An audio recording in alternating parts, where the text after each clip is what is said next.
शिव की कृपा आप सभी पर बनी रहे। ओम नमः शिवाय। क्या आप जानते हैं शिवलिंग पर प्रतिदिन जल अर्पित करने से जीवन में कैसी अद्भुत परिवर्तनशील शक्तियां सक्रिय होती हैं? क्या आपने कभी अनुभव किया है कि यह सरल सा कार्य जो मात्र एक लोटे जल से होता है, कैसे हमारे भाग्य की धारा को मोड़ सकता है? हो सकता है आप भी रोज सुबह भगवान शिव को जल चढ़ाते हो, पर क्या आप कभी उस क्षण की ऊर्जा को गहराई से महसूस किया है? कल्पना कीजिए एक साधारण व्यक्ति जिसके जीवन की नैया तूफानों से डगमगा रही हो, लेकिन जब वह श्रद्धा से भरे मन से शिवलिंग पर जल अर्पित करता है, तो साक्षात शिव भोलेनाथ की कृपा की वर्षा उसकी ओर बहने लगती है। यह कोई तांत्रिक क्रिया नहीं बल्कि आत्मा का सच्चा समर्पण है। शिवलिंग ये कोई सामान्य पत्थर नहीं है, बल्कि संपूर्ण ब्रह्मांड की ऊर्जा, करुणा और प्रेम का साक्षात रूप है। यही तो हमारे जीवन की हर समस्या का समाधान है। शास्त्रों में भी स्पष्ट कहा गया है, जो भक्त सच्चे हृदय से शिवलिंग पर जल चढ़ाता है, उसके पाप गलते हैं, कष्ट मिटते हैं और जीवन में शांति की धारा बहने लगती है। लेकिन क्या यह केवल जल चढ़ाने की बात है या इसके पीछे कोई गूढ़ रहस्य छिपा है? आइए आज हम आपको ले चलते एक ऐसी कथा की ओर जो न केवल आपको भाव विभोर कर देगी बल्कि आपके जीवन की दिशा भी बदल सकती है। यह कहानी एक साधारण मनुष्य की थी जिसकी आस्था असाधारण चमत्कारों को जन्म दिया। जब दुनिया उसे छोड़ चुकी थी तब शिव के चरणों में उसकी भक्ति से उसे आश्रय मिला।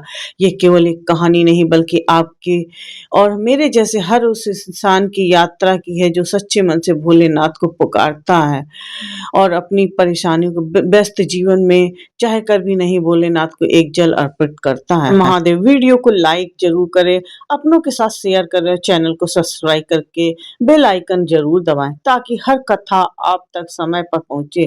तो चलिए बिना किसी विलंब के शुरू करते हैं आज की पवित्र और भावनाओं से भरी ये अद्भुत कथा को बिना स्किप करे आपको शिव के और अधिक समीप ले जाएगी। हिमालय की तलहटी में बसा था शिवपुर का एक छोटा सा गांव, जहां की हवा में भक्ति की सुगंध घुली रहती थी। सुबह की पहली किरण के साथ मंदिरों की घंटियों की मधुर आवाज गांव को जागृत करती थी और चारों ओर से ओम नमः शिवाय की गूंज सुनाई देती थी। इस गांव में रहता था सोमेश, एक साधारण सा किसान जिसकी जिंदगी सतह पर देखने में सामान्य थी। उसके पास था एक छोटा सा खेत, एक प्यार करने वाली पत्नी सावित्री, जो मासूम बच्चों की राधा और गोपाल उसकी बूढ़ी माँ गंगाबाई। लेकिन सोमेश का मन हमेशा एक अजीब सी उदासी में डूबा रहता था। सोमेश के खेत में कई सालों से फसल अच्छी नहीं हो रही थी, बारिश समय पर नहीं होती थी और जो थोड़ा बहुत अनाज उगता था वो बाजार में अच्छी कीमत पर नहीं ला पाता था। साहूकार का कर्ज दिन बढ़ता जा रहा था और हर महीने साहूकार सोहनलाल के दरवाजे पर आकर तगादा करता था। सोमेश कब चुकाएगा मेरा कर्ज? ब्याज बढ़ता जा रहा था। उसकी कड़वी बातें सोमेश को दिल में चाकू की तरह चीरती थी। सावित्री भी चुपके चुपके आंसू बहाती थी, लेकिन सोमेश को सांत्वना देने के लिए हमेशा हंसते हुए कहती थी, चिंता मत करो, भगवान सब ठीक कर देंगे। सोमेश की माँ गंगाबाई एक सच्ची सी भक्त थी। उस उनकी उम्र 70 के पार थी, लेकिन हर सुबह वह गंगा नदी के जल लेकर गांव के प्राचीन शिव मंदिर में जाती थी। वहां वह शिवलिंग पर जल अर्पित करती थी, बेलपत्र चढ़ाती थी और घंटों भगवान शिव की भक्ति में लीन रहती। वह अक्सर सोमेश से कहती, बेटा शिवलिंग पर जल चढ़ाना कोई साधारण काम नहीं, यह तुम्हारे मन की सारी अशुद्धियों को धो देता है। जो सच्चे मन से भोलेनाथ को जल अर्पित करता है उसका हर दुख दूर हो जाता है। लेकिन सुमेश को यह सब बातें बेकार लगती थी। वह जवाब देता था, माँ यह सब पुरानी जमाने की बात है, जल चढ़ाने से खेत में बारिश नहीं आएगी और ना ही साहूकार का कर्ज चुक जाएगा। एक दिन सुबह गंगाबाई की तबीयत अचानक बिगड़ गई। उनकी सांसें उखड़ने लगी और वह बिस्तर से उठ भी नहीं पा रही थी। गांव से वैद्य को बुलाया, लेकिन उसने कहा गंगाबाई की हालत नाजुक है, अब भगवान ही कुछ कर सकते हैं। सुमेश का दिल टूट गया। उसने अपनी माँ को बिस्तर पर कमजोर हालत में देखा और उनका मन भर आया। उसने सोचा, माँ ने सारी जिंदगी भगवान शिव की भक्ति, उनके लिए मैं ये छोटा सा काम तो कर ही सकता हूँ। अगली सुबह सूरज उगने से पहले सुमेश उठा। उसने गंगा नदी से एक तांबे के लोटे में शुद्ध जल भरा और मंदिर की ओर चल पड़ा। मंदिर में प्रवेश करते ही उसने एक अजीब सी शांति महसूस हुई। उसने शिवलिंग को देखा जो भस्म और बेलपत्रों से सजा हुआ था। सोमेश ने कोई मंत्र नहीं पढ़ा क्योंकि उसे कोई मंत्र नहीं आता था।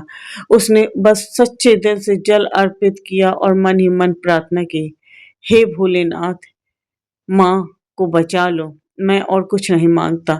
उस दिन जब सोमेश मंदिर से बाहर निकला, उसे लगा जैसे कोई भारी बोझ उसके कंधों से उतर गया हो। उसका मन हल्का हो गया और उसे एक अनजानी सी ताकत का एहसास हुआ। उस रात गंगाबाई की हालत में सुधार होने लगा। वैद्य हैरान था क्योंकि उसने तो उम्मीद ही छोड़ दी थी। सोमेश को यह सब संयोग लगा, लेकिन गंगाबाई ने कमजोर आवाज में कहा, बेटा, यह संयोग नहीं, भोलेनाथ की कृपा है। तू हर रोज जल चढ़ा और देख तेरा जीवन कैसे बदलता है। सोमेश ने माँ की बात मानी और हर सुबह शिवलिंग पर जल चढ़ाने लगा। पहले तो वह केवल माँ की खातिर ऐसा करता था, लेकिन धीरे धीरे उसे इस कार्य में आनंद आने लगा। सुबह की ठंडी हवा, नदी के किनारे का सन्नाटा और मंदिर की शांति उसे एक नई ऊर्जा देती थी। वह भगवान शिव से कुछ नहीं मांगता था, बस अपनी माँ की में सेहत और परिवार की खुशहाली के लिए प्रार्थना करता था। कुछ महीनों के बाद गांव में भयंकर अकाल पड़ गया। आसमान से पानी की एक बूंद भी नहीं गिरी। गांव वालों के खेत सूख गए और लोग निराश होकर मंदिरों में प्रार्थना करने लगे। लेकिन सोमेश के खेत में न जाने कैसे फसल लहराने लगी। उसके खेत हरे भरे थे, जैसे उन्हें अकाल ने छुआ ही न हो। गांव वाले हैरान थे। एक दिन गांव के मुखिया ने सोमेश को बुलाकर पूछा, सोमेश, तेरा खेत कैसा इतना हरा भरा है? क्या तूने कोई जादू किया है? सोमेश ने हंसते हुए जवाब दिया, मुखिया जी, कोई जादू नहीं है, मैं तो बस हर रोज शिवलिंग पर जल चढ़ाता हूँ। शायद यह भोलेनाथ की कृपा है। सोमेश की बात सुनकर कुछ गांव वालों ने उसका मजाक उड़ाया, लेकिन कुछ लोग प्रेरित हुए और खुद भी शिवलिंग पर जल चढ़ाने लगे। इस बीच सोमेश की जिंदगी बदलने लगी। उसकी फसल की अच्छी कीमत मिली और साहूकार का कर्ज धीरे धीरे चूकने लगा। सावित्री और बच्चे भी खुश रहने लगे। राधा और गोपाल अब स्कूल जाने लगे और सावित्री ने घर में एक छोटा सा पूजा स्थल बनाया जहां वह भी रोज शिवलिंग की पूजा करती थी। लेकिन कहानी यहीं खत्म नहीं हुई। एक रात सोमेश को एक स्वप्न दिखा। स्वप्न में एक त्रिशूलधारी साधु आए जिनके माथे पर चंद्रमा चमक रहा था। उनकी आंखों में असीम करुणा थी और उनकी आवाज इतनी गहरी थी कि सोमेश का दिल कांप उठा। साधु ने कहा, सोमेश, तुमने मन से भरे मेरे लिंग पर जल अर्पित किया है, तुम्हारी भक्ति से मुझे प्रसन्न किया है, लेकिन अब तुम्हें एक और काम करना है। गांव के बाहर जो सूखा हुआ तालाब है, वहां एक प्राचीन शिवलिंग दबा हुआ है, उसे निकाल लो और उसकी पूजा शुरू करो। यह तुम्हारे गांव की रक्षा करेगा। सोमेश सुबह उठा तो उसका शरीर पसीने से भींगा हुआ था। दिल जोर जोर से धड़क रहा था।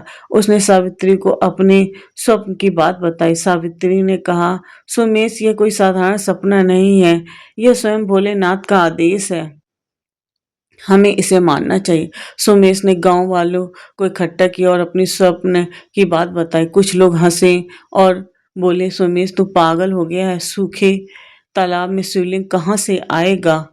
लेकिन कुछ लोग जिसे सोमेश की भक्ति पर यकीन था उसके साथ चल दिए पड़े। सोमेश, सावित्री और कुछ गांव वालों ने मिलकर तालाब की खुदाई की शुरू कर दी। कुछ ही दिनों तक मेहनत करने के बाद एक दिन उसकी कुदाल एक काले पत्थर से टकराई। जब मिट्टी हटाई गई तो वहां एक प्राचीन शिवलिंग लिंग प्रकट हुआ। यह शिवलिंग इतना सुंदर था कि उसे देखकर सभी की आंखें भर आईं। उनकी बनावट में एक अलौकिक चमक थी, जैसे वह स्वयं भगवान शिव का रूप हो। गांव वालों ने उसे शिवलिंग को बड़े सम्मान के साथ मंदिर में स्थापित किया। नए मंदिर की स्थापना के बाद सोमेश हर सुबह दोनों मंदिरों में जल चढ़ाने जाता था, एक गांव के पुराने मंदिर में, दूसरा नए मंदिर में। इस घटना के बाद गांव में चमत्कार होने लगे। अकाल खत्म हो गया और आसमान में बारिश की बूंदें बरसने लगी। गांव के खेत फिर से हरे भरे हो गए। सोमेश का कष्ट पूरी तरह से चुक गया और उसका परिवार खुशहाल हो गया। गांव वाले जो पहले सोमेश का मजाक उड़ाते थे, अब उससे प्रेरणा लेने लगे। एक दिन सोमेश नए मंदिर में जल चढ़ा रहा था, तभी वहां एक बूढ़ा साधु आया। उसके माथे पर भस्म थी और हाथ में त्रिशूल था। उसकी आंखों में वही करुणा थी जो सोमेश ने अपने स्वप्न में देखी थी। सोमेश ने उसे प्रणाम किया। साधु ने मुस्कुराते हुए कहा, सोमेश, तुमने भक्ति का असली अर्थ समझ लिया है। शिवलिंग पर जल चढ़ाना केवल एक रिवाज नहीं है, ये तुम्हारे मन की शुद्धि और भगवान के प्रति तुम्हारी निष्ठा का प्रतीक है। जो सच्चे मन से यह करता है, भोलेनाथ उसके हर दुख को हर लेते हैं। सोमेश की आंखों में आंसू आ गए। उसने साधु के चरणों से सिर झुकाया और कहा, बाबा, मैं अब समझ गया। यह जल केवल जल नहीं, मेरी भक्ति का प्रतीक है। साधु ने मुस्कुराकर उसे आशीर्वाद दिया और गायब हो गए। सोमेश को एहसास हुआ कि वह कोई साधारण साधु नहीं, स्वयं भगवान शिव थे। उनका दिल कृतज्ञता और भक्ति से भर गया। सोमेश की कहानी हमें सिखाती है कि भक्ति में अनंत शक्ति होती है। शिवलिंग पर जल चढ़ाना केवल एक रस्म नहीं, बल्कि हमारे मन को शुद्ध करने और भगवान शिव के प्रति हमारी श्रद्धा भक्ति करने का एक माध्यम है। जो सच्चे मन से यह करता है, भोलेनाथ उसके हर पुकार सुनते हैं, हर मनोकामना पूरी करते हैं। यह कहानी हमें यह भी सिखाती है कि विश्वास और धैर्य के साथ किया गया हर छोटा सा कार्य कर्म में भी चमत्कार ला सकता है। तो आप भी अपने व्यस्त जीवन में से कुछ पल अपने भोलेनाथ के लिए निकालें और शिवलिंग पर जल अर्पित करें। शायद आपका जीवन में भी सोमेश की तरह चमत्कारों से भर जाए। अगर आपकी यह कथा पसंद आई हो तो इसे अपने दोस्तों, परिवार, शिव के भक्तों के साथ जरूर शेयर करें। कमेंट में हमें जरूर बताएं कि इस कहानी से आपके दिल में कैसे छुआ है। प्रेम से बोलिए हर हर महादेव। ऐसी ही और रोचक और आध्यात्मिक वीडियो के लिए चैनल को सब्सक्राइब कर लें। वीडियो पसंद आया हो तो एक लाइक करें और हमारे दोस्तों के साथ शेयर करें। कमेंट बॉक्स में जय भोलेनाथ जरूर लिखना ना भूलें। फिर भगवान शिव की कृपा आप और आपके परिवार पर सदा बनी रहे। ओम नमः शिवाय, ओम नमः शिवाय, ओम।